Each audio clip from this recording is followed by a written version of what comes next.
Hi there, everyone. We're back with another episode of AWL, and this time I will bring you some of the coolest updates from January.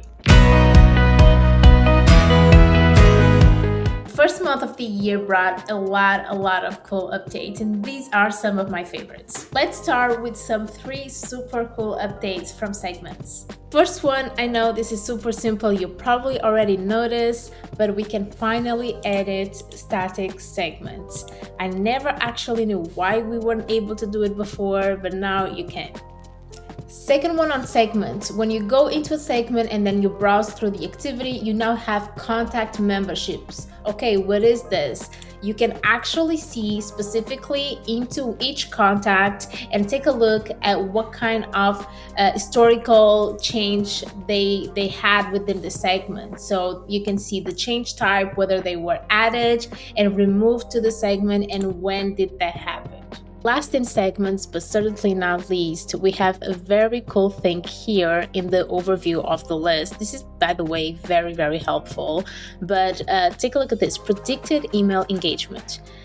If you go here, this is an email performance estimate based on historical engagement patterns with emails, I assume, for contacts in the segment. It tells you that the contacts in the segment have a very good chance to engage with email, and predictive, I will say that's in the future.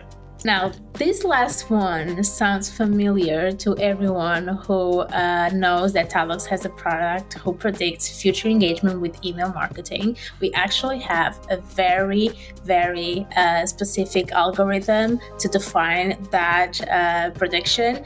I'm not sure if this is based on an algorithm or if this is just based on some historical data patterns. I think so, but anyways, it's a very cool update. Let's take a look at this update for user management. Here I am in this user. If you scroll down, you will see something that is review users, records, and assets. So you will see a count of how many contacts, company deals, tickets this owner or this user has assigned, and also if how many dashboards they own, how many meetings, sequences, workflows. This is super helpful when someone leaves the company, for instance, and we are trying to reassign to an active user. This will give you a very cool overview and save you tons of time.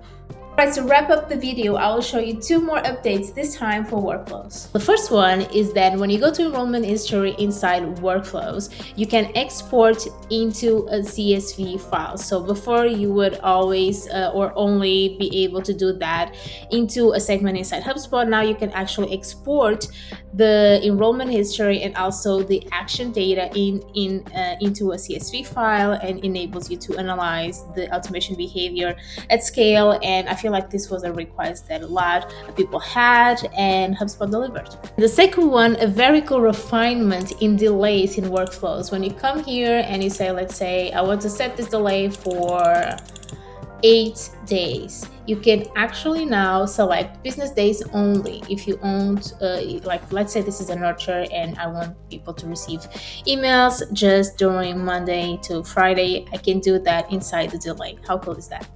So that's it for now. Obviously there's a lot more, but unfortunately we wouldn't have time for all of that. So let's see what February brings in HubSpot updates. Thanks for watching and see you next time.